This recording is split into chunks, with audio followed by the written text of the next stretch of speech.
Hey guys, it's Mr. Holland here, and today we're going to take a look at tides and tidal processes. So as you can see here, this is a picture of a tidal flat at low tide. The water is receded, and we've got a lot of lithogenous or sediment that's been derived from mineral and rock material on land. This is a pretty cool satellite image of the Bay of Fundy. The Bay of Fundy is an area in southeastern Canada. It sits just above the northeast corner of the United States, just above the state of Maine. And the Bay of Fundy is a sort of long, narrow, funnel-shaped bay that's sort of sandwiched between New Brunswick, the province of New Brunswick, and the province of Nova Scotia. Those are both different provinces in Canada. And if you look up here in the narrow reaches of the bay, the sort of shallow bayhead areas, you can see that there's an awful lot of sediment plumes that are in the water there, those kind of dark, muddy areas. The bay is roughly 170 miles long, and it's about 30 miles wide, roughly. And here's a map that shows the Bay of Fundy again. We can see that this also shows sort of an elevation and surface of the earth. And you can see that in those upper reaches of the bay, we've got some substantial topography, some sort of moderate coastal mountains up near the very top and to the sort of southeastern side of the bay as well. The interesting thing about the Bay of Fundy is that this is the Atlantic Ocean right down here just below Nova Scotia, and the Bay of Fundy receives high tide and low tide twice a day. And when that happens, during each high tide and each low tide, you've got 115 billion tons of water that flow in and out of the Bay of Fundy twice daily. So that's an enormous volume, that's an enormous mass, and that represents an enormous amount of energy that's happening in the Bay of Fundy twice a day. So if you want to, you can think of the Bay of Fundy as a kind of tidal motor that has the equivalent energy of 8,000 train locomotives or 25 million horses. It's a tidal motor with 25 million horsepower. Another interesting thing about the Bay of Fundy is that it has the world's highest or largest tidal ranges. What's a tidal range? That's a term that refers to the variation, the distance between the lowest point of low tide up to the highest point of high tide.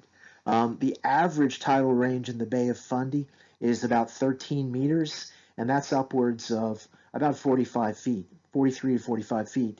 The average tidal range worldwide is only 1 meter, which is a little bit more than 3 feet. So the variation between low and high tide is really dramatic in the Bay of Fundy. You can see on this map that at the mouth of the bay, there's a 6 meter change between low and high tides. That's roughly 20 feet. And then if you go to the shallow, narrow parts of the bay, they're upwards of 14 to 16 meters. 16 meters is well over 50 feet, a drop between high and low tide twice a day, every day. Here's some pictures that show that effect going on in the Bay of Fundy. These are commercial fishing boats at dock in the small town of Alma, which is on the sort of western side of the Bay of Fundy. These are boats that are commercial fishing boats that are 35, 40 feet long. They're sitting, with their keels in the mud. And yet, if you look up here at the edge of this dock, we can see a high tide watermark that's roughly 25 to 30 feet off the seafloor here. So pretty dramatic variations in tide. Here's another shot of more boats sitting, on dead low tide, and yet another one as well. You can see there's quite a drastic range, and these are areas in the Bay of Fundy that aren't way up in the north end of the bay where the tidal change is truly dramatic. As you get up in those northern parts of the bay, it's very shallow up there because there's been an awful lot of sediment that's been deposited in the Bay of Fundy in those areas. And you can see in this picture here, there are these wide, sandy, muddy flats that get exposed at low tide.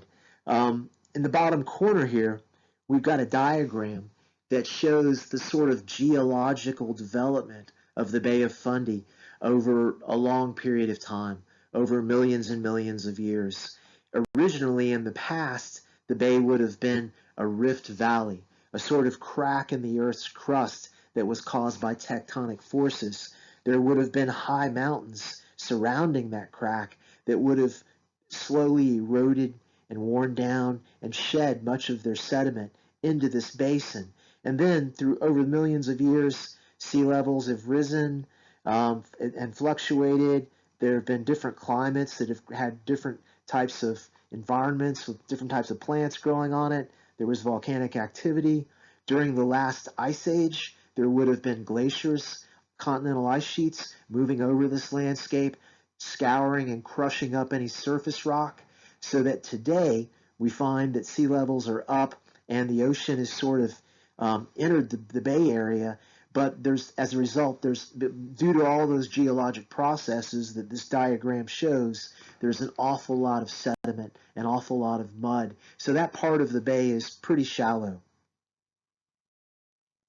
And here's a picture of it at low tide. You can see the extensive mud flats of the upper Bay of Fundy.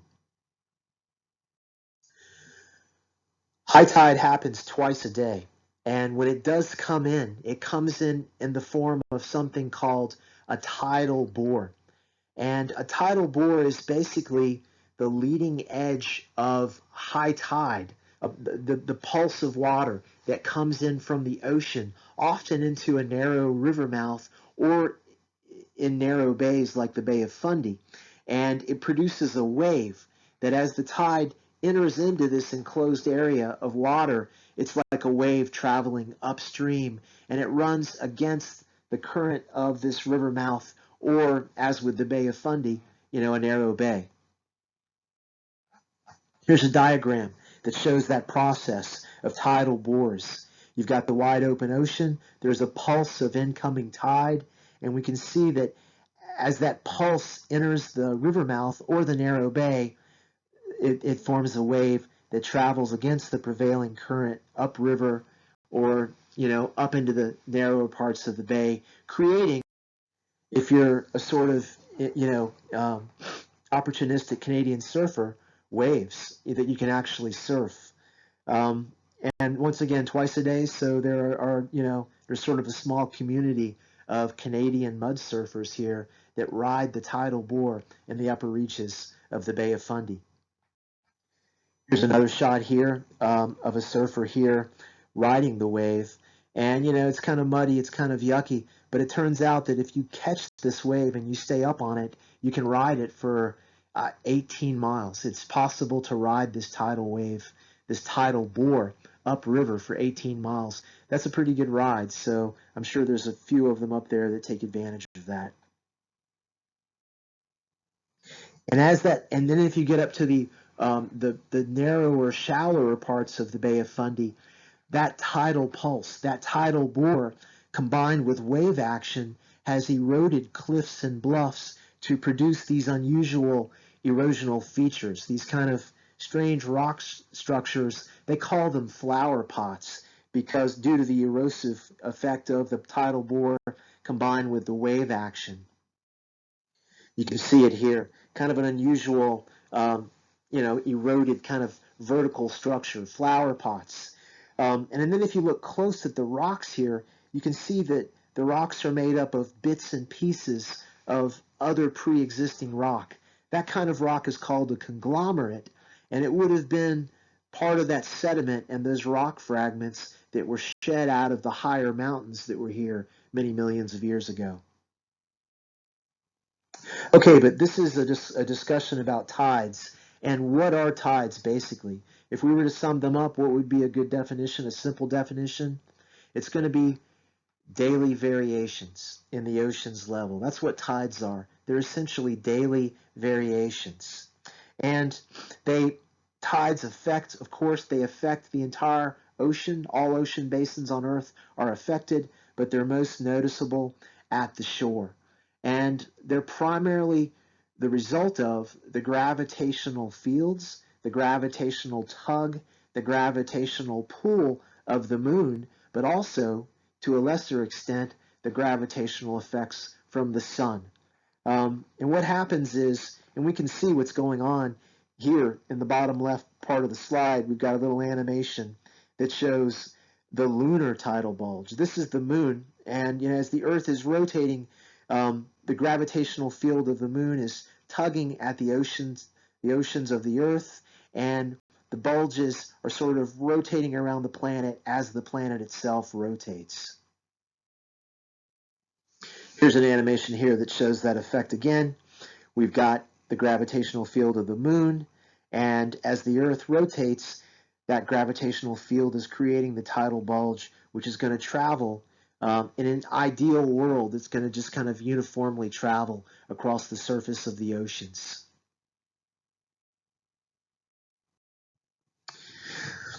And here's another animation showing roughly the same thing. We've got the moon orbiting. The moon is orbiting around Earth. The Earth is rotating, and both Earth and the moon are orbiting around the sun. Well, the sun is much larger than Earth. It's roughly 1,000,000 times the size of Earth, but of course it's very, very far away.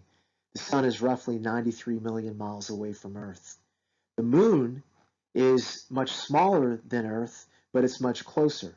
The moon is 73% smaller than Earth, but it's about 239,000 miles away.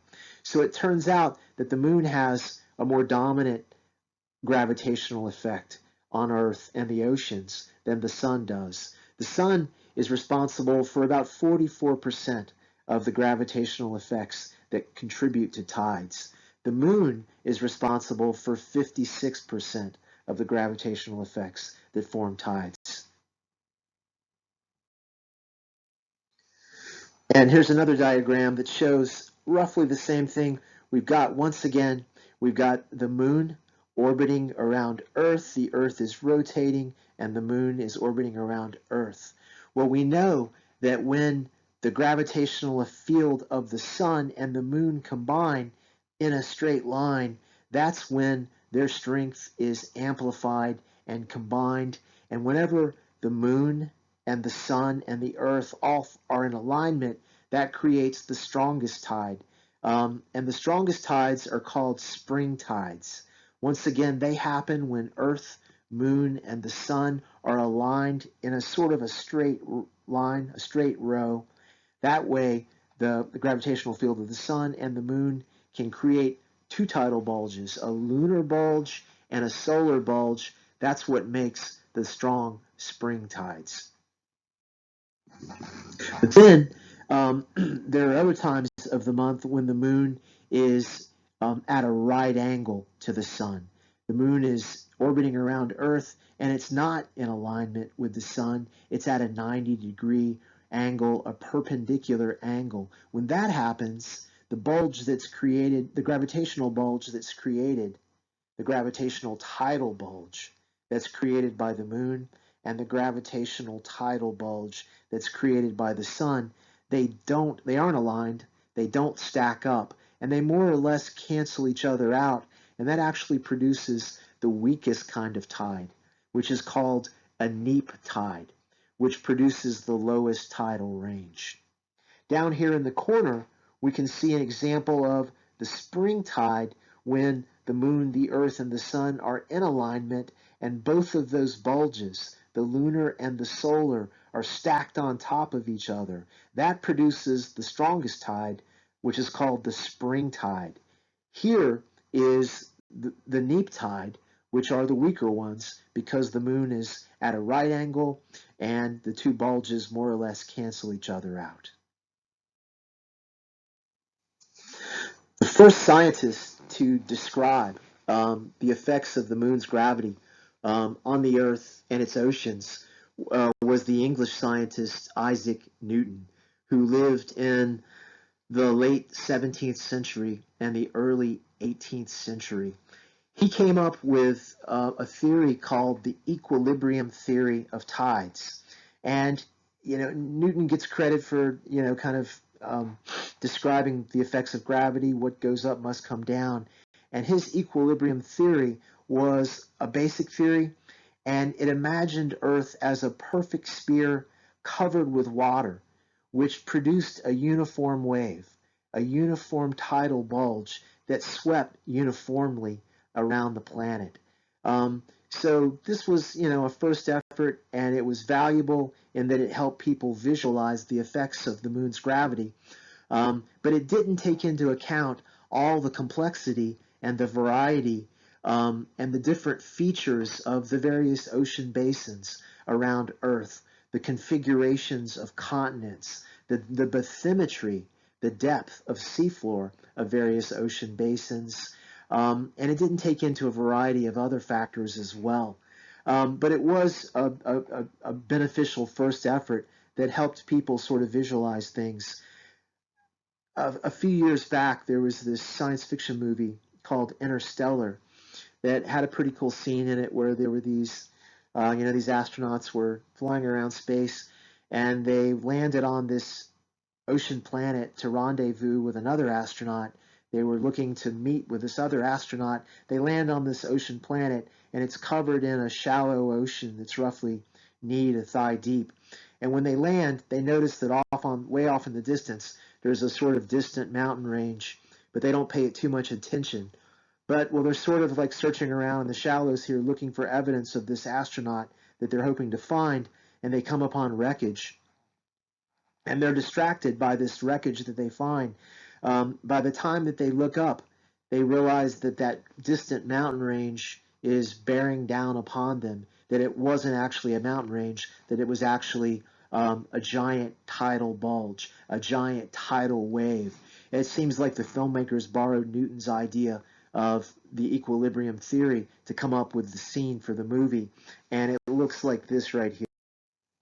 This is the actor Wes Bentley, and he looks up to see what he thought was a distant mountain range is actually, this monolithic wall of water that's cresting and is about to wreak havoc on them. So again, the film seems to kind of have borrowed Newton's idea of equilibrium theory. Wes Bentley's a pretty cool actor, but unfortunately his character doesn't survive this scene. He doesn't quite make it back to the spaceship, so he bites the dust, unfortunately.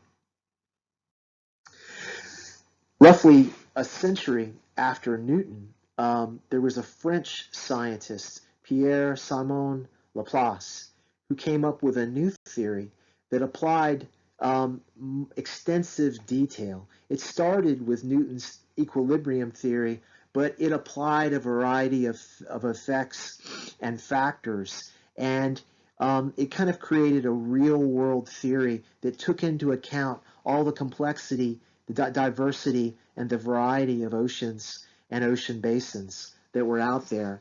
And Laplace's theory was called the dynamic theory of tides. It described the effects of friction on water, the resonances or distortions that happened when you got a large pulse of seawater that's rushing into partially enclosed basins. It also took into account the obstructing effect of the continents, and it described also a system of amphidromic points in which the tides rotated around points in the ocean like blades on a pinwheel. So this guy, once again, he lived in the late 18th to early 19th century, and he was able to describe pretty accurately the effects that lunar and solar gravity have on the ocean. And these amphidromic points are like parts of the ocean rotate around these amphidromic points, just like blades on a pinwheel. And here's a map to sort of illustrate his idea. So you can see we've got the continents in gray, and we've got the oceans are mostly blue, but there's different colors, red, yellows, and greens. And that's all those blues and yellows and greens and reds are representing the surface elevation in centimeters. But we can also see these kind of spidery kind of white dots that exist at various points on the surface of the oceans. Those are amphidromic points. Those are spots on the surface of the ocean where, strangely, the ocean level is fixed. There is no vertical tidal movement at these amphidromic points. But as you move away from the points, the tides rotate around these points like those blades on a pinwheel. Again, the tides rotate around these various amphidromic points. Here's 0 hour, and it would rotate in a counterclockwise fashion in the northern hemisphere. Counterclockwise, 2 hours, and the whole thing is just rotating around like those blades on a pinwheel. And that resulting circulation is called an amphidromic system. Here's a diagram that imagines an ocean basin as sort of a perfect box with an amphidromic point directly in the center of the box.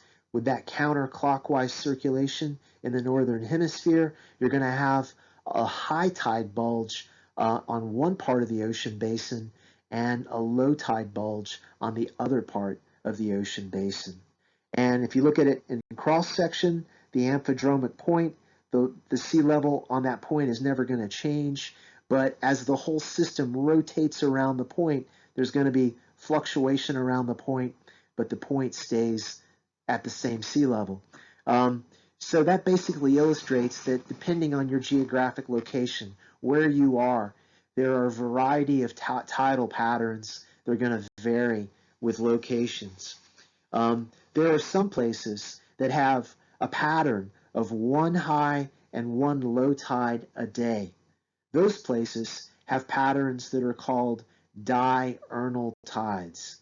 Diurnal tides. One high and one low tide a day is a diurnal tide. However, here in Virginia, out at Virginia Beach or on the east coast of the U.S., we have a tidal pattern of two roughly equal high and low tides per day. So twice a day we have high tide and low tide, and they're roughly equal. That pattern is called a semi-diurnal tide. But then you compare that with the west coast of the U.S., with California, with Oregon, and Washington, and they have a different pattern that is called a mixed tidal pattern. And that consists of two unequal high and low tides daily. So you've got three basic types. Diurnal is one low and one high tide per day. Semi-diurnal is going to be two high and two equal high and low tides a day. And then mixed tidal patterns are going to be two unequal high and low tides per day. And there's yet another factor. There's a couple of more factors that contribute to this amphidromic circulation that we see. One of them involves the tilt of the moon's orbital plane around Earth. The Earth is, our Earth is tilted on its axis at 23 degrees, 23 and a half degrees. But our Earth orbits on a plane around the sun called the plane of the ecliptic. So our planet is tilted, but it's orbiting on a particular path, a plane around the sun. But the moon actually orbits Earth on a diagonal path. That means that at certain parts of the month, the moon's gravitational tractor beam, the most gravitational strength in the moon's gravitational field is going to be lying below the equator. But at other times of the month, that gravitational tractor beam of the moon, if you will, is going to be above the equator. So at different times of the month, the moon's gravitational strength is going to change from below the equator to above the equator, and that influences, in part, that amphidronic circulation around those amphidromic points that we see. And then, don't forget about the Coriolis effect. We know about the Coriolis effect. That's the tendency for the Earth's rotation on its axis to deflect air in the atmosphere and fluids on the surface of the Earth. So we know that the Earth is rotating on its axis, and it has an effect of deflecting ocean currents and of deflecting air in the atmosphere. In the northern hemisphere, everything is deflected to the right. In the southern hemisphere, everything is deflected to the left. So the Coriolis effect, along with that diagonal tilt of the moon's orbit around Earth, also, those are two other factors. So there's a whole convergence of complex factors that determine how these tides behave depending where you're at on the Earth. And this is a map that shows the surface elevation of ocean tides. And you can get a sense of how that amphidromic circulation works here. The blue areas are high tides, the red areas are low tides. And as we can see, there is a sort of circulation going on around these various amphidromic points. And if we look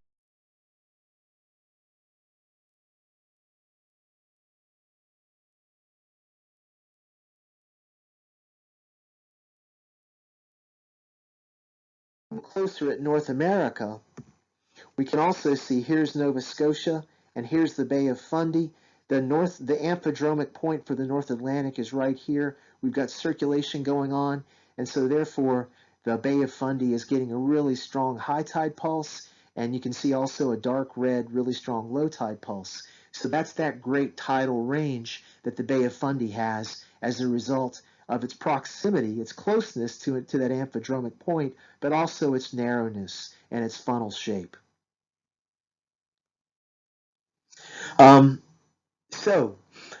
There are these places around the Earth that have unbelievable amplified tidal energy and tidal force. And guess what? It's kind of cool that there are certain countries and cultures around the world that are starting to take advantage of that force, that potential energy. This is an aerial picture of the Lorentz tidal barrier that was built in the late 1960s in Saint Malo, France.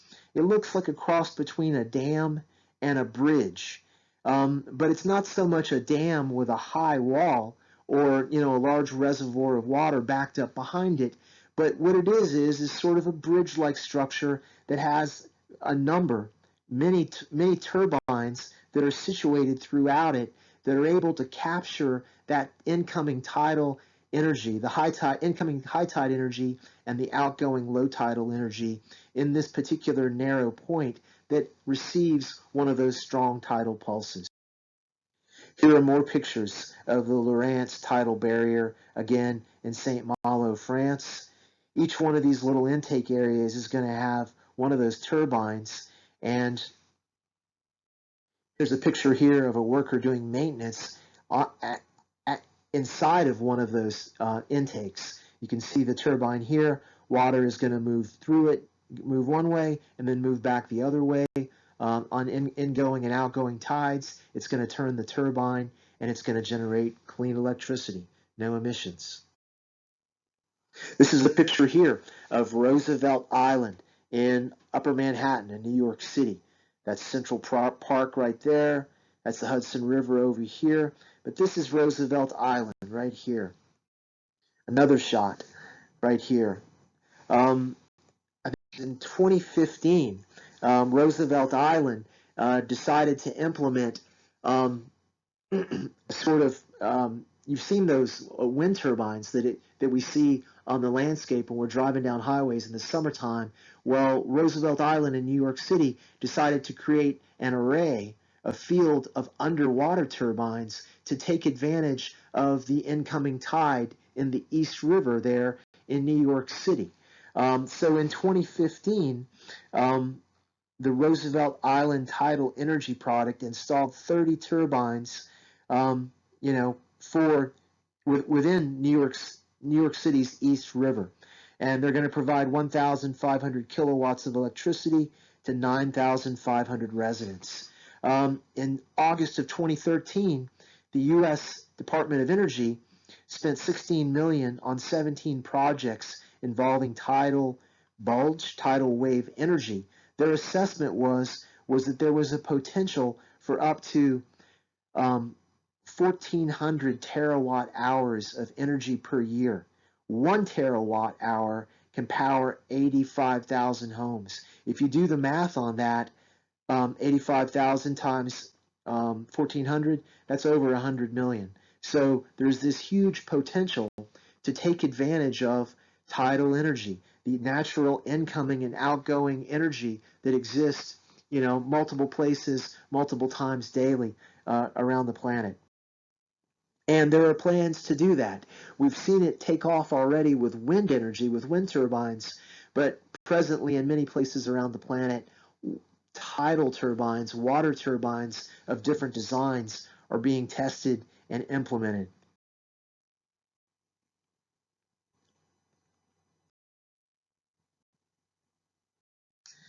And that brings us back to the Bay of Fundy. Um, don't forget, twice a day, ingoing and outgoing tides are equivalent to 8,000 train locomotives, 25 million horsepower, twice daily. So presently, there are plans in multiple spots along the Bay of Fundy to construct some type of infrastructure, some type of generators, tidal generators that are going to harness that energy, that are going to spin turbines and generate clean electricity. Here's a picture of one that's being put into place in Cape Sharp, Nova Scotia, which is on the southeastern side of the Bay of Fundy. And you can see its workers around sort of this large structure with a large turbine wheel that's going to turn as the tides move through it. And that's another shot there. So yeah, so that just kind of sums up some of the factors of tides and tidal processes, and also some sort of positive news about the development of clean energy, taking advantage of those tides. All right, so that pretty much covers our talk on tides. Thanks a lot for listening, guys.